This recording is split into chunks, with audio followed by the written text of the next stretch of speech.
अस्सलाम वालेकुम। Welcome to Qasim Khan world YouTube channel. आज हम स्टडी करेंगे CS 205 इंफॉर्मेशन सिक्योरिटी पार्ट 4। ये हमारा फाइनल टॉपिक है। इसमें हमने कवर करने हैं अपना आई थिंक 50 के करीब टॉपिक्स हैं। 228 से 283 तक इंशाल्लाह 55 टॉपिक्स होंगे। इसमें अब जो इम्पोर्टेंट होंगे मैं जस्ट वही कराऊंगा, सारे इसमें कवर नहीं करेंगे। तो चैनल को सब्सक्राइब करें। आगे स्टार्ट करने से पहले अपने ये बताना चाहता हूँ कि अपने ख्यालात का इजहार अपने कमेंट सेक्शन में करें। और पहली 3 वीडियोस अपलोड हैं।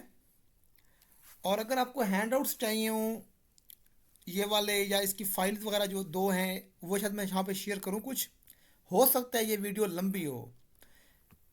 आखिरी वीडियो और पहली वीडियो ये तमाम स्टूडेंट मस्ट वॉच करें पूरी पूरी। ये बहुत हेल्पफुल हैं। सेंटर में जो है ना घड़मस मचा हुआ है, वो क्लासेस और पता नहीं सिस कंट्रोल्स।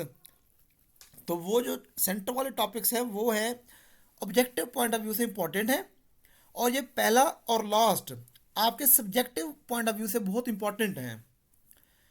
तो इस नंबर पे आप कांटेक्ट कर सकते हैं व्हाट्सएप के ऊपर, और ग्रुप भी ज्वाइन कर सकते हैं, मैं लिंक दे दूंगा वहाँ पे।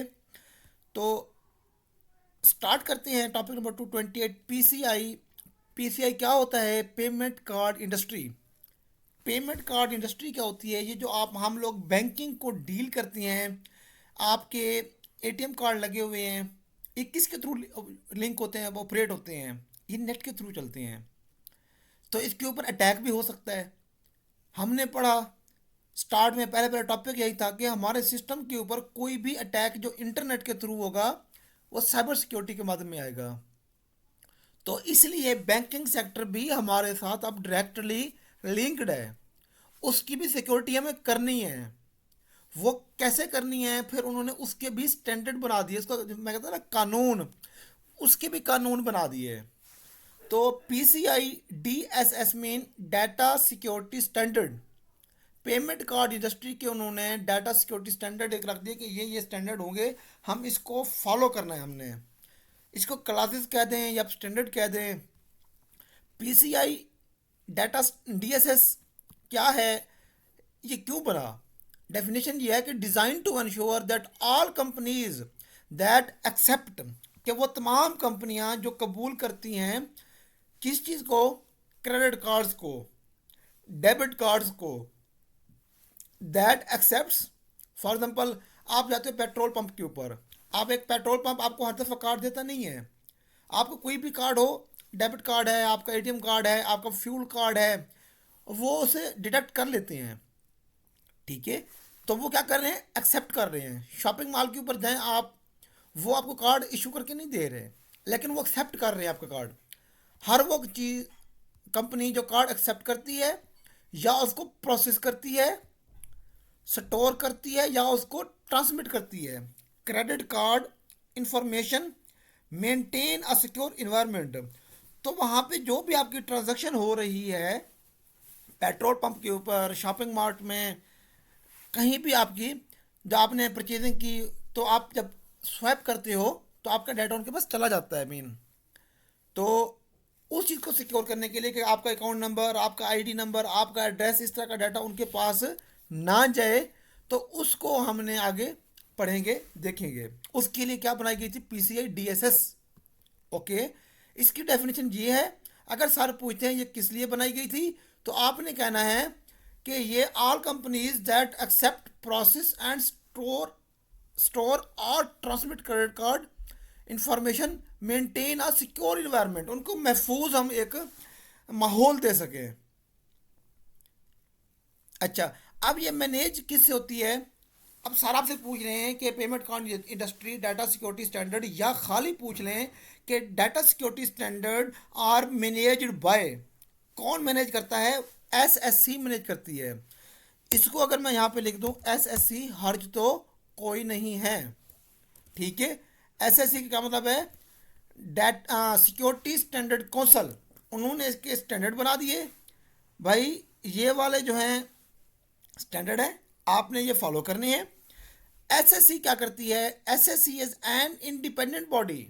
ये एक इंडिपेंडेंट बॉडी है that was created by major payment card brands. जो मेजर पेमेंट कार्ड ब्रांड्स थे उनकी तरफ से ये एक बॉडी बनाई गई थी। बॉडी क्या होती है? बॉडी एक 5-6 बंदे बन जाए उसका नाम बॉडी है, ठीक है ना। मेंबर बन जाएं, अपने एक कुछ असूल और जवाबित कानून और कवायद बना लें कि हमने हमारे ऑब्जेक्टिव्स क्या हैं, हमारा वर्क फ्लो क्या होगा, ठीक है ना, तो हमने आउटपुट क्या देनी है, तो एक बॉडी होगी वो। अब इसमें क्या है? Major brands Visa, master card, American Express and Discover and JCB. तो ये हमारे पास तो वीज़ा एंड मास्टर कार्ड हैं। तो अब इसके 6 ब्रॉड गोल्स एंड 12 रिक्वायरमेंट, ये भी इसको आप एमसीक्यूज में कह सकते हैं कि ये भी आपके एमसीक्यूज है। अब यहाँ पे आपके कितने एमसीक्यूज आ गए? 3। SSC, SSC is independent body, ये आपका वो हो गया। एंड इसके 6 गोल्स हैं एंड 12 रिक्वायरमेंट्स हैं। Okay. Payment card industry security standard protection of card holder payment data, कि मैं एक कार्ड होल्डर हूँ, मेरे डाटा की प्रोटेक्शन कैसे करेगा एक बैंक? तो manufacturers, PCI PTS, PIN transaction security, software developer होते हैं, ठीक है ना, वो payment application vendors, merchant service providers, इसको हम डीएसएस कहते हैं, डाटा सिक्योरिटी स्टैंडर्ड। पिक्चर को आप छोड़ भी सकते हो क्योंकि पिक्चर से आपका कोई लेना देना नहीं है। ओके। अब हम अगर यहाँ पे बैठ जाए इसके गोल्स को देखने, तो इसके 6 गोल्स हैं, बस आप इतना याद रख लो। इसको आप छोड़ दो, मैं यहाँ पे आ जाता हूँ यहाँ पे, क्योंकि यहाँ इमेज शेप में लगाए हुए हैं तो वो थोड़ा सा दिक्कत क्रिएट कर रहे हैं, समस्या खड़ी हो रही थोड़ी सी। तो हम चाहते हैं हमारी समस्या खड़ी ना हो, खटिया खड़ी हो। अच्छा, यहाँ पर भी वही वो नहीं हो रहा हमारे साथ हाईलाइट। बहरहाल ये 1 2 3 4 5 6। ओके। और ये कितने हैं? 12। हमने क्या कहा था? गोल्स कितने हैं? 6। रिक्वायरमेंट्स कितनी है? 12। ये आपने याद रखना है। नेक्स्ट,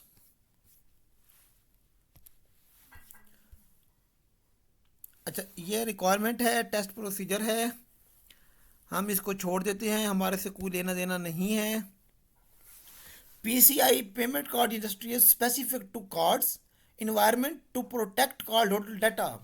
अच्छा, पता है क्या, अब एक एमसीक्यू आता है कि एनी स्पेसिफिक इंडस्ट्री, ठीक है ना, तो इसके रिलेटेड आता है तो मेरे ख्याल में उसको पीसीआई लिखना चाहिए। आपका एमसीक्यू ये होगा, पीसीआई होगा, डीएसएस होगा, कोबेट होगा और आईटेल हो सकता है। तो 4 ऑप्शन हो सकते हैं आपको। अगर जहाँ पे आ जाए specific to the card industry, तो आपने वहाँ आंखें बंद करके कह देना PCI. Okay. PCI controls are very specific and in depth compared to generic and high level control of ISO 27000 HIC। ये जो हैं स्पेसिफिक हैं एंड इन डेप्थ कंपेयर्ड। अगर हम जो हमारे वो थे, हमने ऊपर वो शिकें पढ़ी, जो एक एक शिक कई कई दफ़ा कहते हैं ना, एक एक दफ़ा कई कई दफ़ा लगी है वो 7.1, फिर 7.1.1, 7.1.2, जो एक एक दफ़ा कई कई दफ़ा लगी है, तो उससे ये ज़्यादा मौसर हैं कंट्रोल्स और ज़्यादा डीपली है। तो अब बात आती है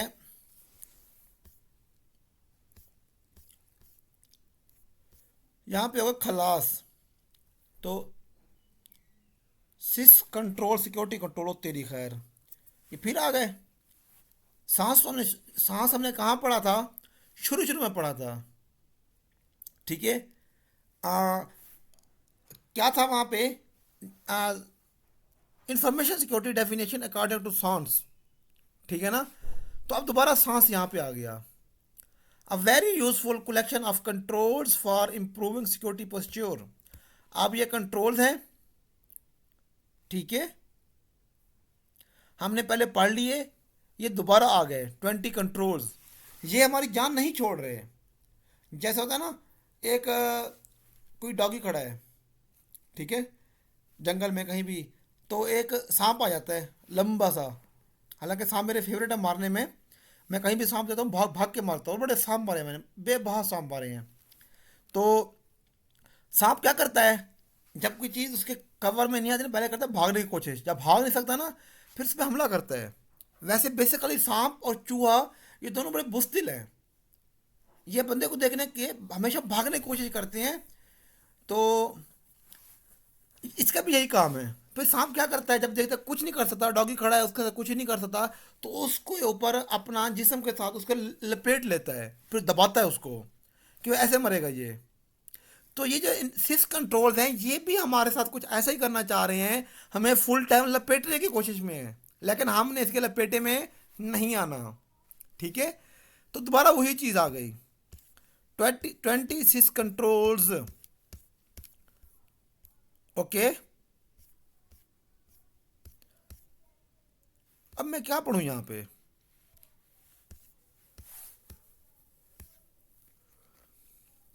तो कोई भी आपका होगा ना, आपने ये कह देना deploy automated asset inventory security tool, ये आपने हर एक के साथ लगा देना है, कुछ आता हो या ना आता हो, इतना तो आप याद कर लो ना, हर एक के साथ लगा देना आपने। वैसे इसका मैंने बता दिया है, जो भी एमसीक्यू से मेरा नहीं ख्याल इसको दोबारा बताना अहम काना काम होगा। ठीक है, मैं इसलिए अहम काना काम नहीं करना चाहता ये वाला, माजरत के साथ। तो जिसने ये देखना है, वीडियो का पार्ट 2 देख लो, तो वहाँ पे आपको ये मिल जाएगा। ठीक है, रन ऑटोमेटेड ये हर जगह मिलेगा मोस्टली आपको, run automated vulnerability scanning tool against all system on the network on weekly और मोर फ्रीक्वेंट बेसिस। यहाँ पे थोड़ा ये चेंज है, ठीक है ना, हमने इस पे यहाँ पे क्या कर रहे हैं, वीकली और मोर उसको कंटिन्यूस वॉल्यूम, ये क्या बनेगा, विलनबिलिटी है, 10 यार, असेसमेंट एंड रेमिडेशन, कि हम उसको कंटिन्यूसली उसकी हम स्कैनिंग कर रहे हैं सिस्टम की, और उसकी रेमिडेशन कर रहे हैं। तो आपका ये अगर एमसीक्यूज बनता है तो वो ये है, वीकली और मोर फ्रीक्वेंट बेसिस। एक होता है मैनुअल, मैनुअल स्कैन हमारा जब दिल करे हम कर लेते हैं, कि हम 15 दिन बाद करें, महीने बाद करें, लेकिन ये जो है वीकली और मोर फ्रीक्वेंट बेसिस। आगे चलते हैं, इसको पे बैठ गए तो बैठ गए, हमने इस पर नहीं बैठना। सिस कंट्रोल्स हैं, अच्छा चलो ख़त्म हो गया, जान छूट गई, मुबारक हो, मिठाई खा लो पहले। अब हमारे बच गए 33 कितने 53 टॉपिक्स, अब 230 हुए। Computer security resource centre CSRC। अब हम क्या पढ़ रहे हैं, निट्स फ्रेमवर्क। वैसे निट्स इतना इंपॉर्टेंट नहीं है, थोड़ा सा देखेंगे इसको निट्स को। ठीक है ना, निट्स फ्रेमवर्क क्या है, कि कंप्यूटर सिक्योरिटी, अच्छा जो ना वहाँ पे एमसीक्यूज हों, शॉर्ट क्वेश्चन हों या एमसीक्यूज हों, कुछ ऐसे सवाल होंगे वो आपके एमसीक्यूज में होंगे। एक शॉर्ट क्वेश्चन आया हुआ है आपका स्कैनर्स के अगेंस्ट, तो वहाँ पे वो ऑप्शन में उसके कोई ना कोई जवाब होगा, आपने हाथ से दिमाग होके बैठना है। अगर आ जाता है एमसीक्यूज CSRC, तो ये कहीं ना कहीं एमसीक्यूज में, कहीं शॉर्ट में, कहीं लॉन्ग में आपको इसका एब्रीविएशन ऑलरेडी दिया होगा, ये आपने शान पत्ती दिखानी है वहाँ पे। ठीक है ना, तो website guides user to nets resources on computer cyber and information security and privacy.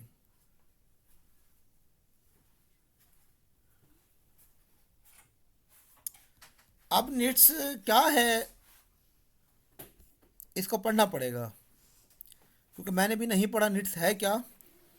तो आप भी इसको छोड़ दो, बस यहाँ पे इसका वो है, nits primary mode of publishing computer cyber information security guidelines recommendations and refer material SP800 also searchable in nits library catalogue. अगर निट्स के हवाले से कोई MCQ आ जाता है, पूछता है कौन सा हम स्टैंडर्ड यूज़ कर रहे हैं, तो आपने कहना है SP800। ये जो है ना, ये ब्लू किया हुआ है, ये हमारा MCQs है, क्योंकि यहाँ पे भी यूज़ हो रहा है, ये यहाँ पे भी यूज़ हो रहा है, लिहाजा इसको मैंने तरीके से ढूंढ के यहाँ पे लगाया है। ये दिसंबर 1990 में शुरू हुआ और अब तक चल रहा है, दिसंबर 1990 से प्रेजेंट तक निट्स कंट्रोल जो है हमारे पास ये अवेलेबल है। तो हम इसको बिल्कुल भी नहीं देखेंगे, आंखें बंद करके भी नहीं देखेंगे।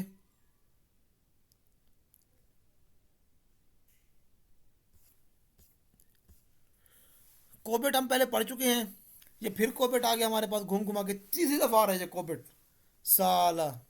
अच्छा, कोविड ISAC framework for IT governance, कोविड 5 helps enterprise to create optimum value from IT by maintaining a balance between realistic benefits and optimizing risk level and resource use। ठीक है ना? तो ये क्या है?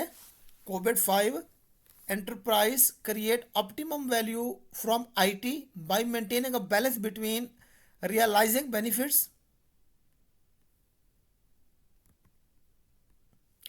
के हमारे फ़वाइद क्या होंगे और उसके ख़तरात का लेवल क्या है रिस्क का। ठीक है ना? कि हम ये वाला रिसोर्स यूज़ कर रहे हैं तो उसके ऊपर कितना ख़तरा होगा और उसकी क्या सिक्योरिटी होगी, हर चीज़ को प्लस माइनस करके आपने देखना है। जो चीज़ देखना होता है इसके दौरान, मुझे इसमें फ़ायदा कितना है, इसमें नुकसान कितना है, कोविड 5 इसमें हमारा हेल्प करता है। इन शॉर्ट आप ये कह सकते हो कि आप कहते हो कि मैंने एक जूता लिया 5,000 का, उसने काम किया मेरा 10,000 का, लेकिन नुकसान आपका 5,000 का हो गया कि आपने 5,000 उसकी इनिशियल इन्वेस्टमेंट लगा दी और काम हुआ 5,000 का। तो ओवरऑल आपका ये, आप यहाँ पे बेनिफिट भी देख रहे हो, लॉस भी देख रहे हो, इन दोनों के दरमियान जो फ़र्क होगा, ठीक है ना, तो वो हम 5 प्रिंसिपल जो है उसके थ्रू देखते हैं। Covid 5 brings together 5 principles that allows enterprise to build an effective governance and management framework। इसके 5 प्रिंसिपल्स हैं, 7 enablers हैं, इसको डिफरेंट लिख रहे हैं लेकिन ये enablers that optimizes IT invest and use for their benefits stakeholders। Ishaq नहीं, इसाका, वो नहीं, तो बस मूवी का डायलॉग है, मैं यहाँ नहीं बोल रहा। तो कौन सी मूवी थी, मुझे मूवी का नाम भूली, बहुत पुरानी थी, पाकिस्तान की मूवी थी, मैरा खान की, उसमें एक साका होता है,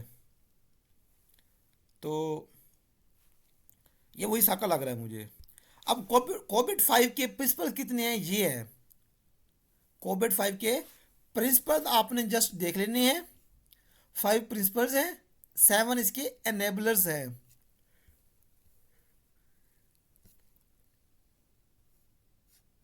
ओके, ये एनेबलर्स दिए गए हैं डायग्राम में, ठीक है, एक सेंटर में है और 6, 3 ऊपर 3 नीचे।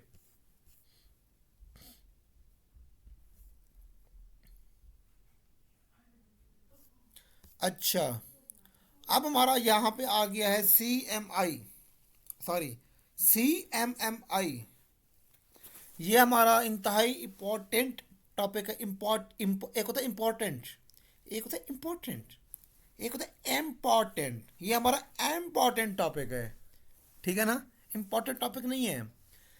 यहाँ से एक सवाल लाजमी आएगा आपका, ठीक है, कैपेबिलिटी मैच्योरिटी मॉडल, या इसको हम कहते हैं साइबर सिक्योरिटी मैच्योरिटी मैट्रिक्स। ये CMM और चीज़ है, CMMI है ये, ठीक है, हमारा वो और आगे आएगा। अच्छा, ये जो है capability maturity model is a methodology use to develop and refine an organisation software development process. किसी भी ऑर्गेनाइजेशन के अंदर हम जब भी सॉफ्टवेयर डेवलप करते हैं तो वो किस तरह डेवलप करेंगे, कौन सी कंपनी के लिए कौन सा सॉफ्टवेयर डेवलप हो रहा है, तो इसके लिए क्या आप स्टैंडर्ड यूज़ करोगे, क्या आपके पैरामीटर्स होंगे, कौन सा प्रोसेस होगा, ये सारे जो हैं इसके अंदर यहाँ डिस्कस होते हैं। Okay, this model describes a 5 level, अब ये क्या है, evolutionary path of increasingly organised and systematically more mature process. वैसे अल्हम्दुलिल्लाह ये CMMI आज तक नहीं आया, क्योंकि इसमें लफ्ज़ बहुत मुश्किल हैं, आज तक हमने पढ़े नहीं, आए नहीं, लेकिन हम आपको पढ़ा देते हैं। हो सकता है यहाँ पे शायद आ जाए। ये लेवल 1 इसका इनिशियल है। Level 2 managed, defined, quantitatively quantitatively managed and optimising. Okay, तो CMM साका ना ते मेरा इसहाक गुज्जर है, पर लोग मैनू कहते साका ने। अच्छा, मैं इसको छोड़ ही रहा हूँ यार। इसमें ना मुझे कुछ चार नज़र नहीं आ रहा साके के अंदर। हाँ, ये आ गया आपका ये चीज़ मेरे अजीज़। Topic number 233। अब ये कौन सा है? हमने ऊपर ISO 27,001/2013 पढ़ा, 27,002/2018 पढ़ा। अब हमारा है ISO 31,000 और 2018। अब हमारा ये ISO चेंज हो गया है। Okay, international standard organisation ISO को कहती हैं। अब हमारा है रिस्क मैनेजमेंट, ठीक है, एंड इंट्रोडक्शन। रिस्क मैनेजमेंट हमारा क्या है? अब ये डायग्राम में मैं कोशिश करूंगा आपको यहाँ पे दिखाऊं, अगर इधर आती है तो वो मुझसे अगर नाराज़ नहीं होती, क्योंकि मैं बहुत अभी ऊपर हूँ, ये बहुत नीचे रह गई है। ये आ गया। ओहो, अच्छा 109% है, इसको मैं मज़ीद जूम कर देता हूँ। ये ऑलरेडी 127 पे है। ओके, अच्छा, अब रिस्क मैनेजमेंट क्या है? रिस्क मैनेजमेंट है principles, framework and risk management process. ISO 31,000। इसका प्रिंसिपल्स क्या होंगे, फ्रेमवर्क क्या होंगे, रिस्क मैनेजमेंट। अब यहाँ पे तीन चीज़ें हैं: risk management framework, risk management principles, risk management process. ठीक है, और मुझे नहीं लगता कि ये कोई अच्छा प्रिंट हो इसका। ये प्रिंट सही नहीं है, नहीं सही है।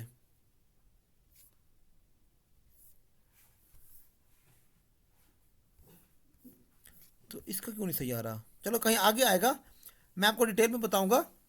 तो बहरहाल अभी यहाँ पे इतना देख लो कि risk management framework, risk management principles and risk management process.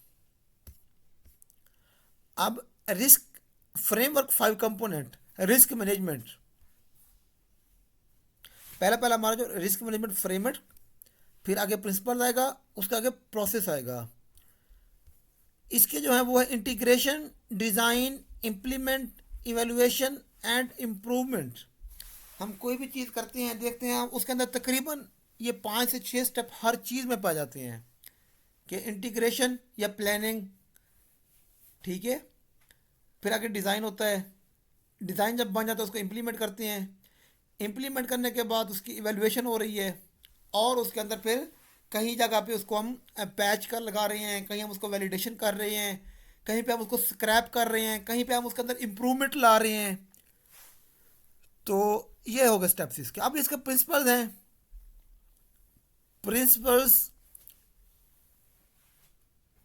आप इसको देख लीजिएगा। प्रिंसिपल अल्हम्दुलिल्लाह आज तक कभी नहीं है, वैसे छोड़ सकते हैं ये चीज़। मेरे अजीज़, मैं ये पूछना चाह रहा था आपसे, अब यहाँ से आपको एक MCQs आएगा, ठीक है। MCQs ये हो सकता है, अब यहाँ पे थोड़ा कन्फ्यूजन है। अब यहाँ पे हम इसका टॉपिक है रिस्क मैनेजमेंट प्रोसेस, ठीक है। यहाँ पे रिस्क मैनेजमेंट प्रोसेस के अंदर अब प्रोसेस में क्या हो रहा है वो ये है कि रिस्क असेसमेंट। यहाँ देखो, ये कर्सर मूव कर रहा है, यहाँ लिखा है रिस्क असेसमेंट, उसके नीचे 3 टाइप्स हैं। अब सर आपको एक MCQs देंगे, MCQs में होगा जो रिस्क एनालिसिस, ये सेंटर वाला है, ये होगा जस्ट। सर पूछेंगे considering in your mind risk management process, risk analysis falls in which category? Risk assessment, risk treatment, risk management या रिस्क प्रोसेस? किस कैटेगरी के अंदर ये फॉल करता है, तो आपने कहना है मेरे ख्याल के मुताबिक ये बनेगा रिस्क असेसमेंट की डेफिनेशन है, तो ये रिस्क असेसमेंट ही आएगा। अगर आ जाए रिस्क आइडेंटिफिकेशन, ये जो तीन है ना, ये एक आपका एमसीक्यूज क्रिएट कर रही हैं। इस डायग्राम में से ये जितने भी तीन चार डायग्राम है, इसमें से जस्ट आपका ये एमसीक्यूज एक आ सकता है। नेक्स्ट,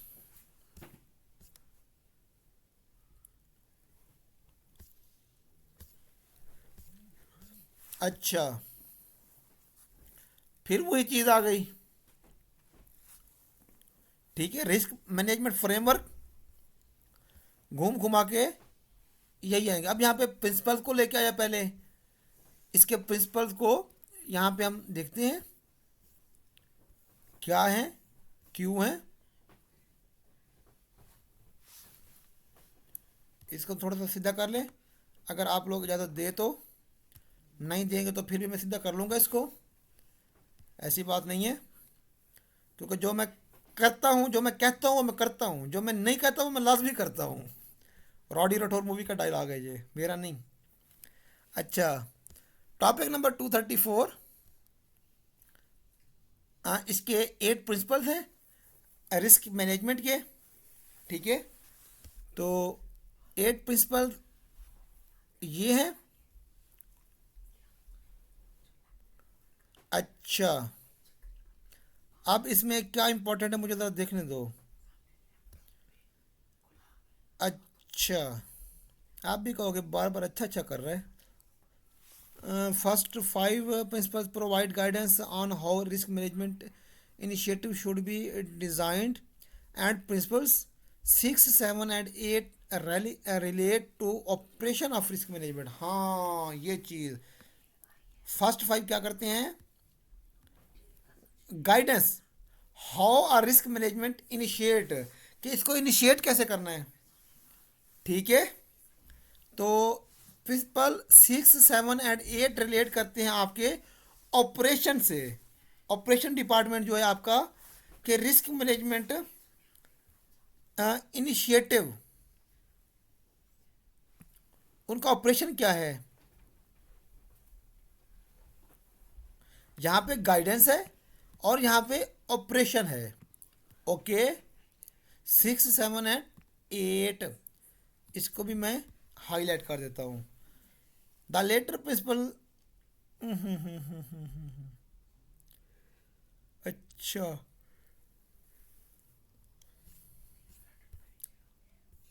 ये क्या है, प्रिंसिपल ऑफ रिस्क मैनेजमेंट, हम इसको छोड़ रहे हैं। टॉपिक 235, अच्छा, हाँ हाँ हाँ हाँ हाँ हाँ हाँ हाँ,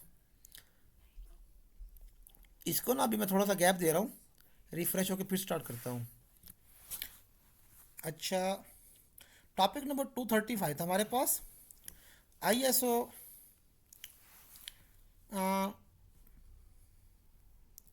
principles of risk management and framework are closely related. ये जो फ्रेमवर्क है ये आपका MCQs है। ठीक है, या ये प्रिंसिपल MCQs होगा आपका।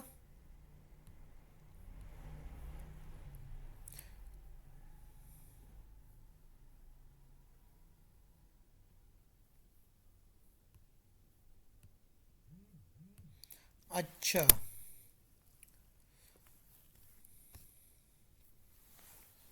ये कि टेबल शेप में ना आ जाए। अच्छा, पता है क्या, ये जो आता है ना, ये mostly sir risk management framework 3 है। ये देखो ना, ये टेबल 2 है। रिस्क मैनेजमेंट फ्रेमवर्क लिखा हुआ है ना ब्लू में, उसके नीचे risk management architecture, risk management strategy, risk management protocols. Just आपने ये 3 करने हैं लाइनें याद, ये ब्लू वाली, वही 3 लाइनें यहाँ पे दी गई हैं, आर्किटेक्चर, स्ट्रेटेजी एंड प्रोटोकॉल्स। बस इतना याद करना है आपने। ये जो मैं कर्सर में घुमा रहा हूँ ना, ये लिखा हुआ है रिस्क मैनेजमेंट फ्रेमवर्क के नीचे इसके फ्रेमवर्क कितने हैं, आर्किटेक्चर, स्ट्रेटेजी एंड प्रोटोकॉल। ये आया है लास्ट टाइम, ये वाला क्वेश्चन हॉट फेवरेट है, ये आ सकता है आपको। अगर सर पूछ रहे हैं कि निट्स में रिस्क मैनेजमेंट फ्रेमवर्क कौन से हैं, तो आपको पता हो, आप कह दो architecture, strategy and protocol. Okay, इसकी डिटेल नहीं पूछेंगे।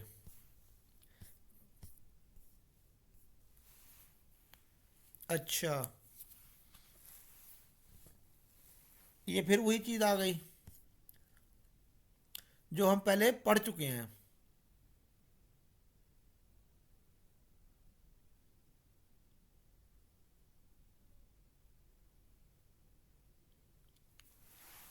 इस डेफिनेशन को देख लेना बेहतर है। All the centre of risk management process are achieved are the activities of risk assessment, risk treatment, ठीक है ना।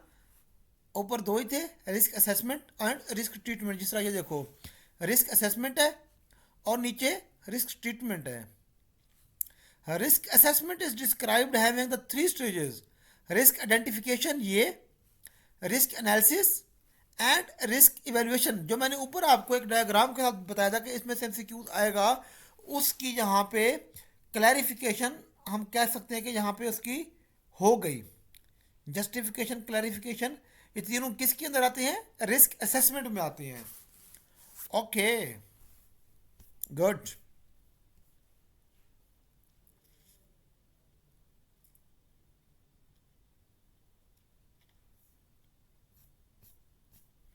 ISO 31000 2018, हाउ टू इम्प्लीमेंट, इसको इम्प्लीमेंट कैसे करना है। Successful implementation of risk management initiatives is ongoing process that involves working through 10 activities belong below on continuous basis, मुसलसल चलते रहें ये। वो कौन से हैं, plan, implement, measure and learn.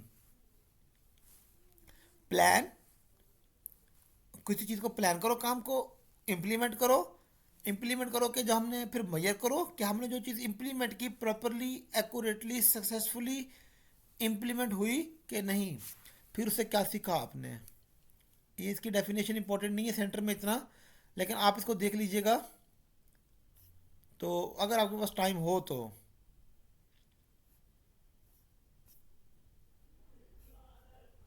RM यहाँ पे यूज़ हो रहा है, ये कोई रीजनल मैनेजर नहीं है। RM यहाँ पे है रिस्क मैनेजमेंट। ये देखो, वो कह रहा है कि have a look on ISO 27002। मैंने बता रहा था ना आपको कि 27002 एंड साथ में साथ 2013 and ISO 27001 2013, P number 67 and plus for best practices guidance objectives.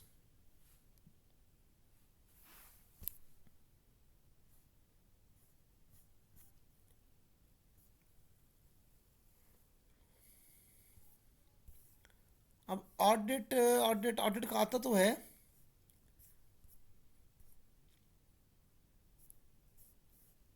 अब ये कह रहे पहला ऑडिट है, फिर क्रिएट रिस्पांस टीम है, क्रिएट डॉक्यूमेंट प्लान है, identify indicators and triggers, investigate the problems.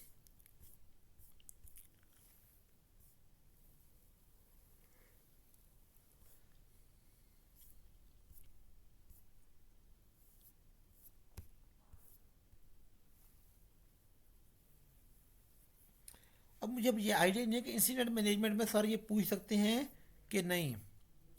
मैं आपको कह दूं कि नहीं आ सकता, और इस दफ़ा सर पूछ लें तो इसको आप देख लो तो बेहतर है। अल्हम्दुलिल्लाह आज तक ये इन्वॉल्व नहीं हुआ।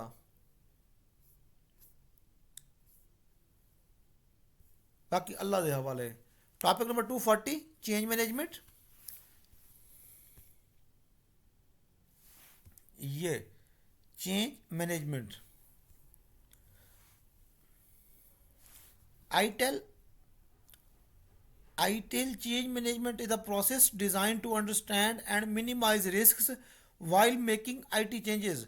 कि IT के अंदर जब हम चेंजेस कर रहे हैं तो उसमें हम रिस्क को मिनिमाइज करने का नाम है। जिस तरह हम सिक्योरिटी वल्नरेबिलिटी मैनेजमेंट के अंदर स्कैनिंग करते हैं, स्कैनिंग करने के बाद जो भी हमारे इश्यूज होते हैं वहाँ पे उसको वैलिडेशन करते हैं, पैच अप्लाई करते हैं। तो पैच अप्लाई करने के बाद उसको वैलिडेट करते हैं, मीन चेक करते हैं कि जो पैच अप्लाई किए प्रॉपरली एक्यूरेटली इम्प्लीमेंट हुए कि नहीं। वो क्यों करते हैं कि अपने रिस्क को मिनिमाइज करते हैं, सिक्योरिटी इंक्रीज करते हैं, रिस्क मिनिमाइज करते हैं। तो यहाँ पे वही काम हो रहा है।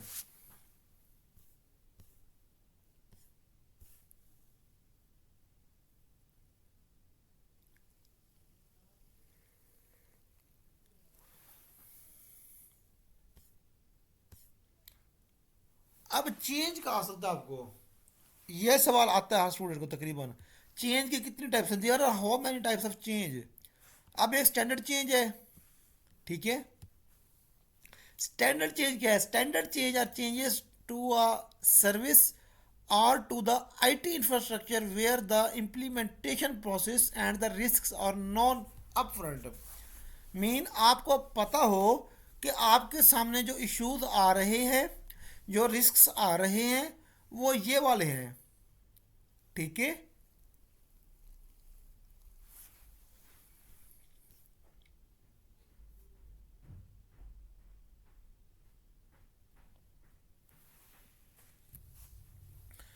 अच्छा, ये इसका जो पहला पॉइंट ये था कि जो हमें पता, इसकी स्टैंडर्ड चेंज क्या होता है कि हमें ऑलरेडी पता होता है कि हमारे साथ सामने इशू कौन सा आ सकता है, तो हम उसको कहते हैं स्टैंडर्ड चेंज।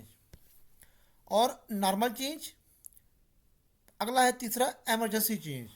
तीन चेंज की टाइप्स हैं। Those that must go through the change process before being approved and implemented। Those that must go through the change process before being approved and implemented. If they are determined to be high risk, a change advisory board must decide whether they will be implemented।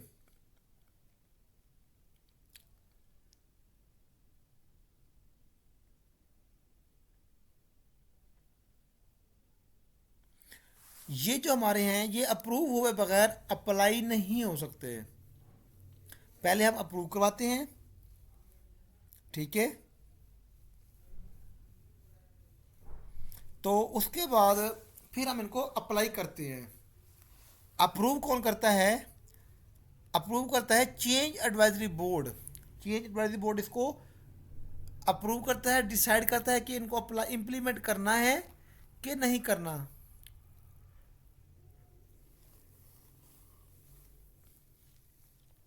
अगला है हमारा emergency change. Emergency change क्या होता है? Arise when an unexpected error और threat अकर के, खुदा ना खास्ता कोई ऐसे ही अनएक्सपेक्टेड कोई इशू आ जाए, such as when a flaw in the infrastructure related to service need to be addressed immediately. अगर सिस्टम के अंदर कोई फ्लॉ आ जाता है तो उसको फ़ौरन आपने फिल करना है। A security threat is another example of emergency situation that require change to be made immediately। उसको हम जो भी बैठा होता है हमारा आईटी टीम या वो उसको फौरन डील करती है। अब हमारी तीन टाइप्स हो गई इसकी। चेंज की कौन सी कितनी टाइप्स है? तीन। Standard change, normal change, emergency change. Mostly change की टाइप्स पूछते हैं कितनी टाइप्स हैं। मज़ीद अगर पूछ लें कि जो हमारा पास है स्टैंडर्ड चेंज है तो उसमें हमें पता होता है हमारा इशू क्या आ रहा है। नॉर्मल चेंज में हमारा जो एडवाइजरी बोर्ड होता है वो बताता है कि हम इसको अप्लाई करें या ना करें, ये वाला कंट्रोल। एमरजेंसी चेंज के अंदर कोई भी इशू होता है हम उसको फ़ौरन अप्लाई कर देते हैं बगैर किसी पूछे कुछ, इमिडिएटली। चेंज मैनेजमेंट टू, इसका मिशन क्या है?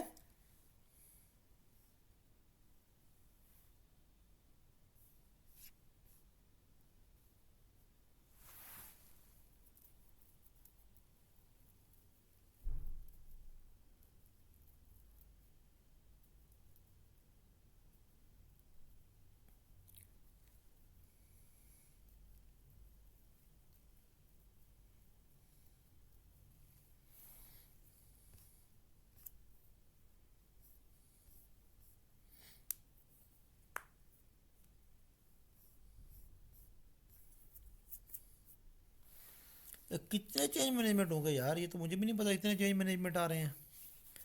इतने तो कभी मैंने पढ़े नहीं थे आज तक ज़िंदगी में। दफ़ा करो दफ़ा करो।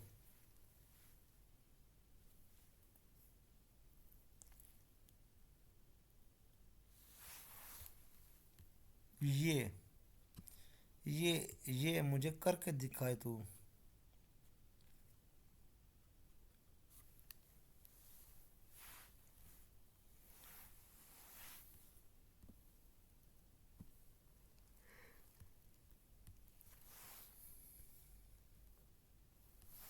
ये ऊपर मैंने पढ़ गया था, चेंज एडवाइजरी बोर्ड जो है वो रिस्पॉन्सिबल होता है नॉर्मल चेंज में।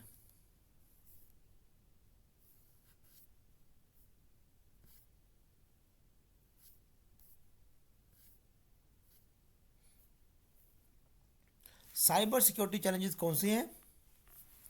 Reactive, superficial, contention, box approach and governance overkill.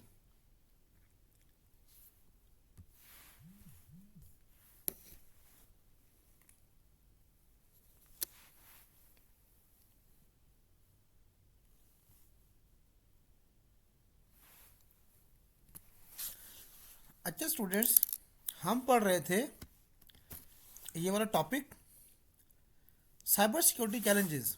ये आपको आ सकती हैं और ये आती हैं। जो चैलेंजेस है ना, इसमें से एक सवाल लाजमी आता है, टाइप्स में से एक सवाल आता है, उसमें असेसमेंट की टाइप्स हों या सिक्योरिटी की टाइप्स हों। और एक सवाल इसमें से आता है, चैलेंजेस में से आता है। तो अब यहाँ पे सर ने कुछ भी नहीं दिया हुआ।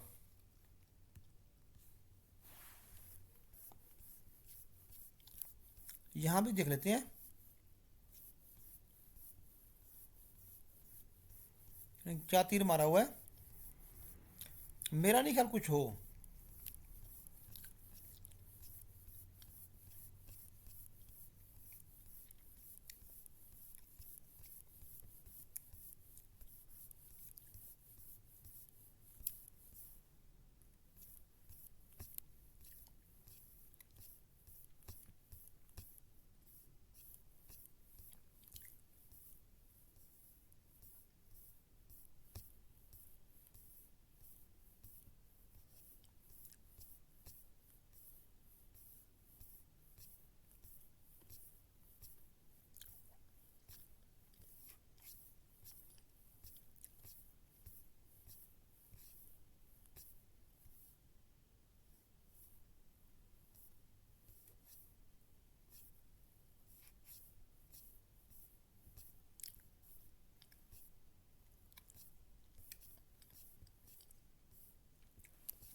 अब यहाँ पे सर ने कोई डिटेल नहीं दी, तो आपने भी इसकी कोई डिटेल नहीं देनी है, जस्ट इतने याद कर लो, इट्स एनफ। वैसे मैंने इसमें चैट जीपीटी में गया, वहाँ मैंने इसको थोड़ा सर्च किया, तो ये कह रहा है कि अगर रिएक्टिव है तो इसका क्या मतलब है रिएक्टिव का, कि organisation acts after cyber attack happen. क्या ऑर्गेनाइजेशन पहले सोई रहती है, जब अटैक हो जाता है फिर उठती है। Focus on damage control not prevention, वो देखते हैं कि नुकसान कितना हुआ है, ये नहीं देखते कि अपने अपने सिस्टम की प्रिवेंशन कैसे करनी है, सिस्टम को प्रिवेंट कैसे करना है। तो इस तरह ये भी है, अगर आपको वो चाहिए हो तो आप भी इस तरह कर सकते हो। ठीक है, इसमें और ऐसा कुछ भी नहीं है। ठीक है ना।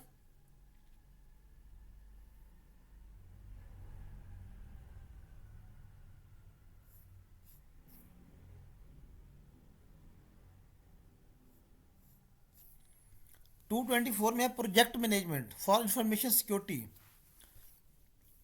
इसमें structure, structure refer to hierarchy and organisation of team, their interactions along with frequency reporting, ये आपने पहले पढ़ा हुआ है ये वाला, ये हमने रिपोर्टिंग वाला पहले पढ़ा हुआ है कि कौन कब कहाँ और कैसे करता है काम।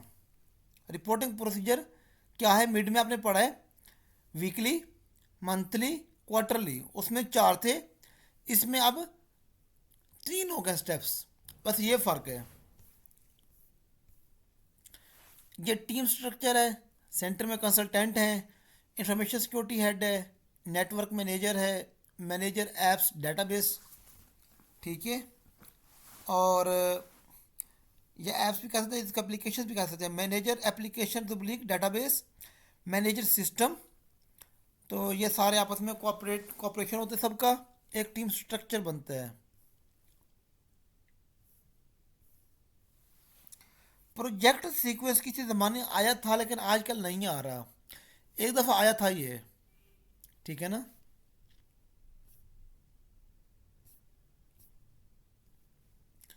245, reporting.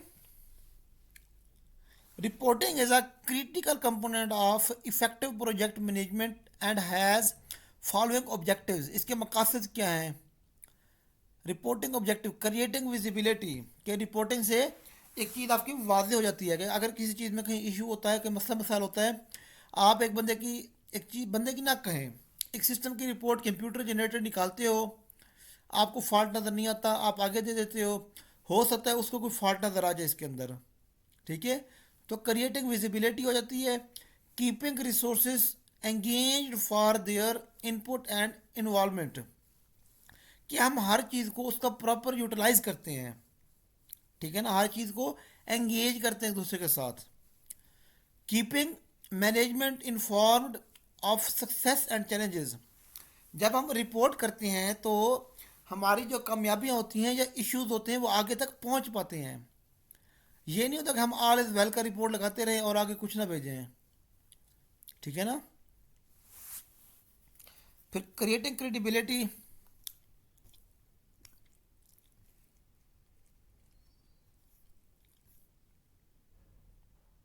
Project management for information security, हम इसको छोड़ देते हैं, मुंडू ही छोड़ देते हैं।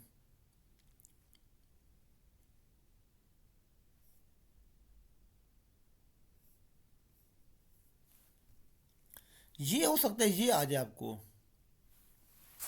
ठीक है।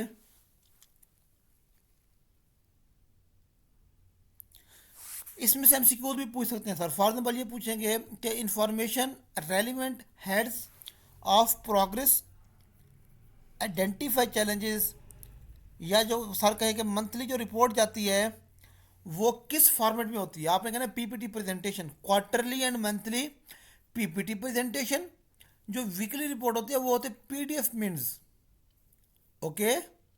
ये होती है पीडीएफ में, वीकली मंथली एंड क्वार्टरली जो होती है वो पीपीटी प्रेजेंटेशन होती है, जो आपके एमसीक्यूज हैं जस्ट यहाँ से, और कुछ भी नहीं है।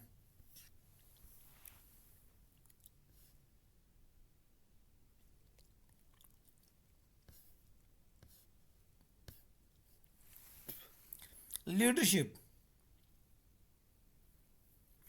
लीडरशिप जो है, security transformation require significant effort over a 1 year period, ठीक है। All resources have been tightly focused on the successful outcome, कि हमारी रिजल्ट क्या आएगा। Without leadership the transformation can not take place, leadership के बगैर वो टेक प्लेस नहीं कर सकती। लीडरशिप क्या है? Authenticity, opens and transparency, respect for all individuals and team, creating motivation, integrity, boldness to take a stand, ये हमारे जो हैं लीडरशिप के अंदर खसूसियात होनी चाहिए। एक सवाल आगे आएगा, टॉपिक नंबर 283 के अंदर है की क्वालिटी ऑफ अ लीडरशिप, वो और है, ये और है।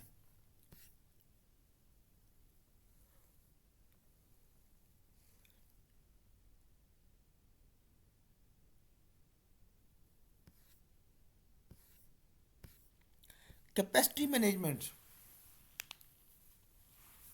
वैसे मैं इसको छुड़वा रहा हूँ कैपेसिटी मैनेजमेंट को, इसमें आज तक अल्हम्दुलिल्लाह कभी नहीं आया, ठीक है ना, आप इसको छोड़ सकते हैं।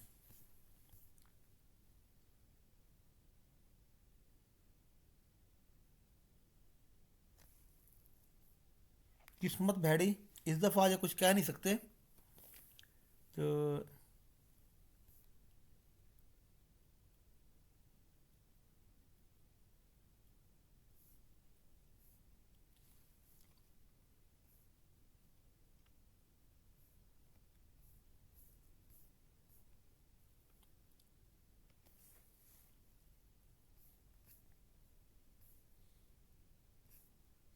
ये हमारा है टॉपिक नंबर 249।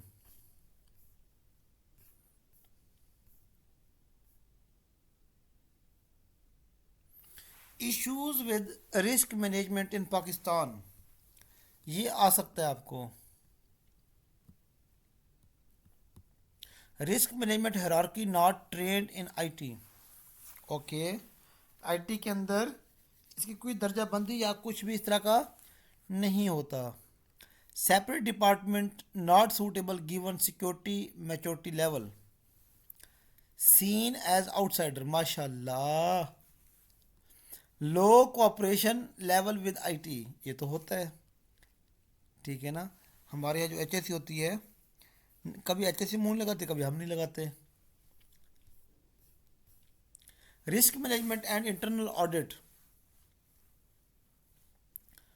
अब ऑडिट क्या है, ठीक है ना, किसी भी चीज़ का रिव्यू लेना, उसको उसका चेकअप करना कि हमने आपको रिसोर्सेज दिए तो आपने इसको कितना यूटिलाइज किया, ठीक है, कितने परसेंट उसको यूटिलाइज किया और कितने परसेंट आपने आउटपुट दी, और यूटिलाइज भी ऐसे किया कि जैसे आपको कहा गया था। तो the third line of defence in is internal audit, audit दो होते हैं, internal and external audit. It may also include input from external auditors, ठीक है ना, यहाँ एक्सटर्नल ऑडिट भी आ गया।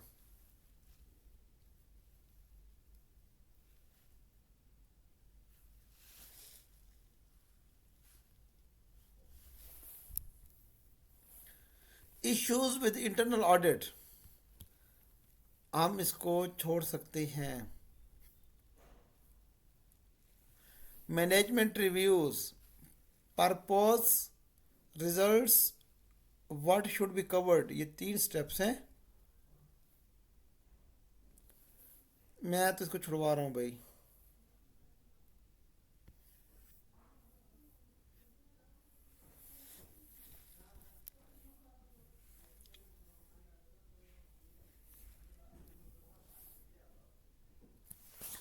अच्छा student, topic number 252, human resource security, ये हम ऊपर भी पढ़ चुके हैं।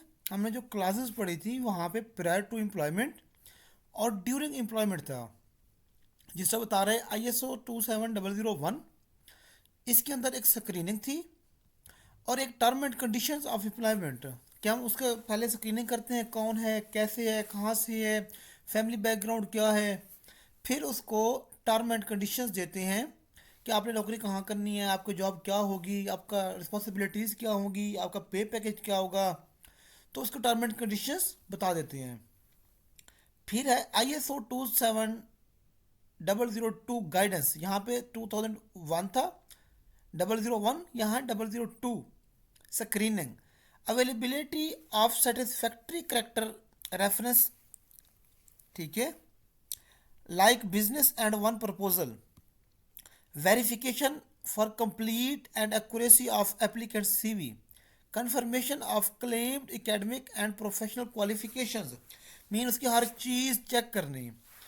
ये 2701 के रेफरेंस से ये है स्क्रीनिंग, 27002 के रेफरेंस से ये प्रायर टू एम्प्लॉयमेंट था, ये गाइडेंस के हवाले से स्क्रीनिंग ये बनेगी इसकी, ओके। ड्यूरिंग एम्प्लॉयमेंट फिर 27,001 के मुताबिक ये बनेगी। ISO 27,002 गाइडेंस के हवाले से फिर एक ये बनेगी। इसमें होगा management responsibilities, awareness and education and training, ठीक है, डिसिप्लिनरी प्रोसेस। एंड यहाँ पे जो है वो थोड़ा सा चेंज हो जाता है, ठीक है।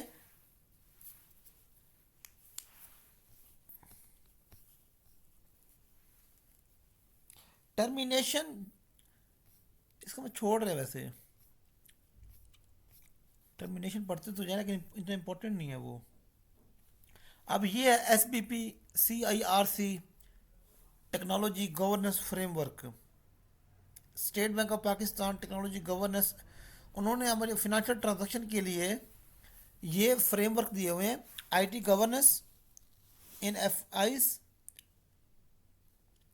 Information security, IT services and acquisition and implementation of IT system. छठा है IT audit programme, disaster recovery and business continuity. ये अल्हम्दुलिल्लाह आज तक नहीं आया, इसको हम ज़्यादा छोड़ रहे हैं।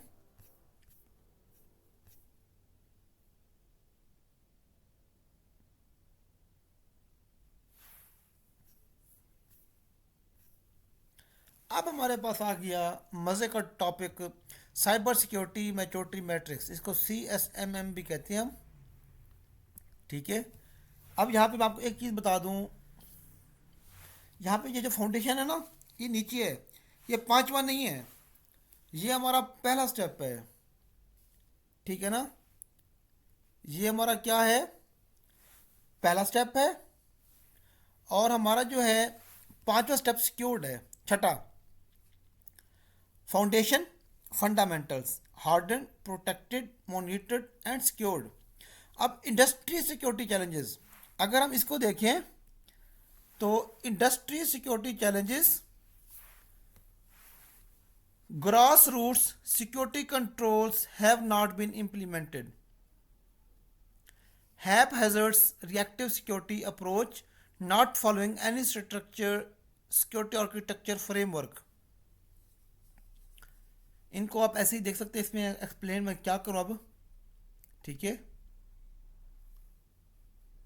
कि यहाँ इसका तो मतलब ये बनेगा कि grass root security controls have not been implemented, mean implement ही नहीं किए गए जो बेसिक्स हमारे ग्रास रूट कंट्रोल्स हैं। इसमें भी वही चीज़ है जो ऊपर हमने पढ़े हैं, चैलेंजेस मोस्टली सबके अंदर चैलेंजेस यही होते हैं, ठीक है। What challenges does CSMM address, reactive, superficial, box approach, contention and governance overkill। How is local industry copying with security implementation? Large organization, medium sized organization and small organization। Issues with large organization, missing out security hardening। अगर sir पूछ रहे हैं कि considering your cyber CSMM cyber security maturity matrix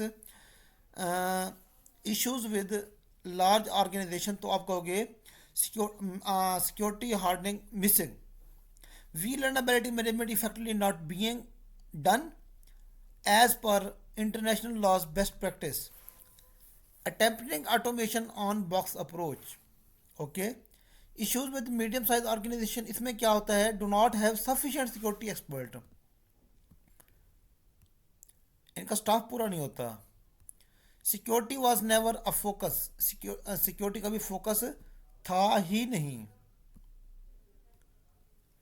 have build increase IT network just like a large organisation, बहुत बड़ा system बना लिया है लेकिन IT का कुछ भी नहीं है। VM हार्डनिंग मिसिंग है, यहाँ पे ये चीज़ें देखने वाली हैं, इनको याद रखना है आपने। ये शॉर्ट क्वेश्चन भी आ सकता है, लॉन्ग भी आ सकता है आपको, क्योंकि मैंने क्विज देखे हैं, क्विज में क्या क्या इंपॉर्टेंट पूछती हैं मोस्टली स्टूडेंट, क्या बताती हैं। तो अब जो स्मॉल ऑर्गेनाइजेशन होती है वो क्या होती है, मोस्टली पायरेटेड सॉफ्टवेयर होते हैं उसके, ओके। सारा कुछ मिसिंग होता है कि enterprise antivirus Microsoft active directory mostly missing. ठीक है ना। Not enough budget, no personal allocated for security. तो काफ़ी इशूज़ हैं।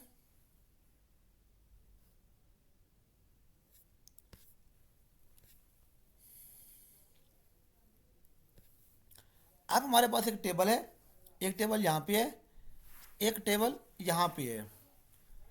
हम दोनों चीज़ें देखेंगे। ठीक है ना। तो दोनों चीज़ें देखने के बाद टेबल्स यहाँ पे पहले पहले नंबर पे नीचे अगर हम देखें, नंबर वन के साथ क्या लिखा, फाउंडेशन। सर पूछ लेते हैं कि in cyber security maturity matrix which one is the first step. आपने कहना है फाउंडेशन। अगर शॉर्ट में कह दें तो फाउंडेशन की थोड़ी सी डिटेल भी दे देनी है आपने। मोस्टली पहला या दूसरा स्टेप पूछते हैं या आखिरी पूछते हैं। एक आखिरी याद कर लो, एक पहला और दूसरा, ये टोटल 3 स्टेप्स याद कर लो। इंशाल्लाह आपका एमसीक्यूज भी याद हो जाएंगे और एक शॉर्ट क्वेश्चन भी यहाँ से अटेम्प्ट हो सकता है आपका। इसकी डिटेल अब ये है, मैं यहाँ से देखता हूँ।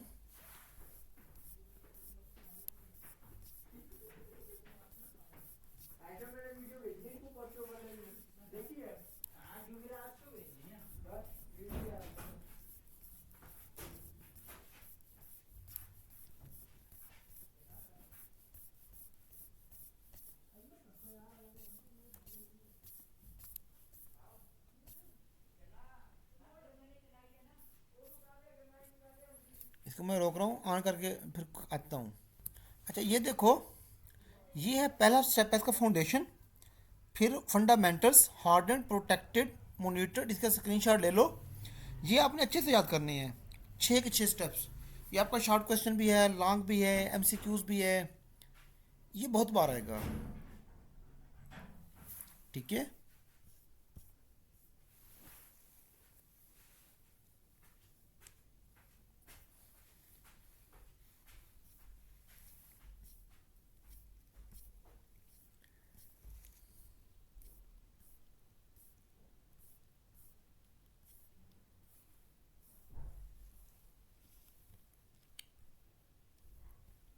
अब यहाँ पे आप देखो फाउंडेशन, ये पहला हमारा फाउंडेशन है।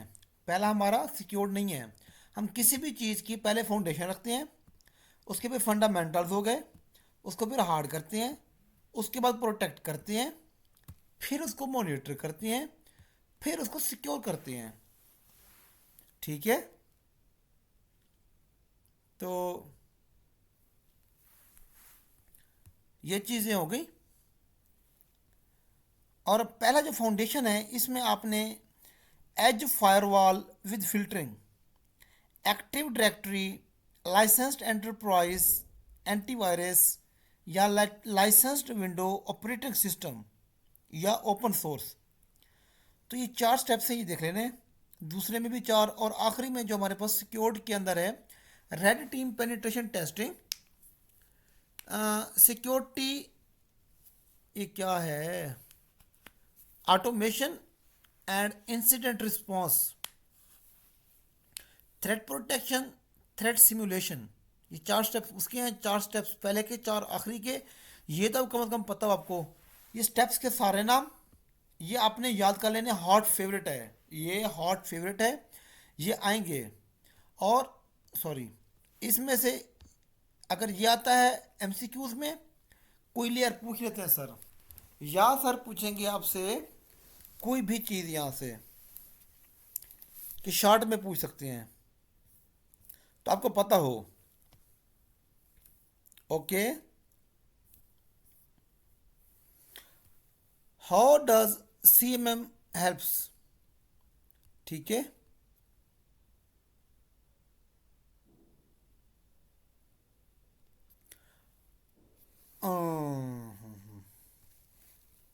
इसमें है offers proactive structured sequential model to implement security.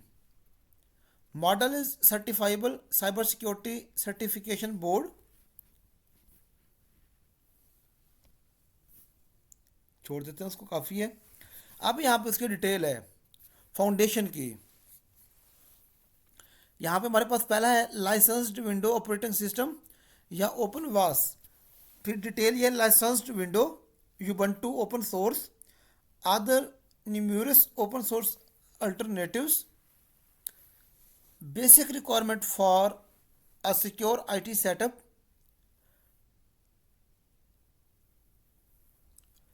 हम्म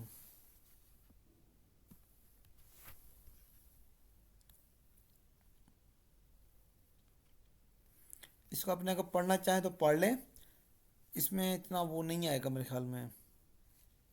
दूसरा हमारा फाउंडेशनल है। फाउंडेशनल में इसका पहला था लाइसेंस्ड और ओपन सोर्स वीएम टूल। इसमें vulnerability मैनेजमेंट और patch management is a foundational layer of security practice.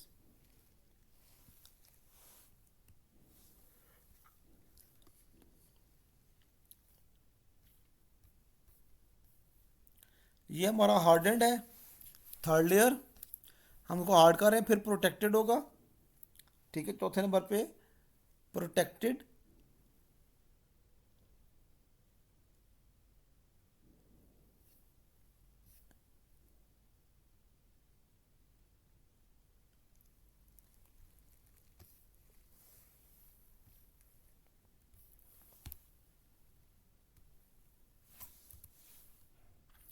Penetration test most beneficial after internal VM program is functional and security hardening has been performed.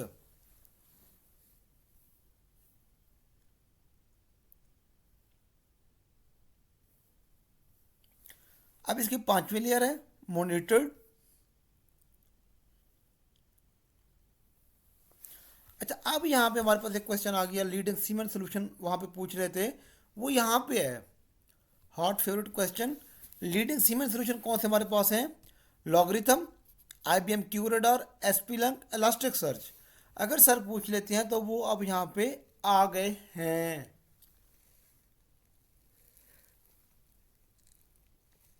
अच्छा, DLP critical data encryption. छठा हमारा है secured. ठीक है,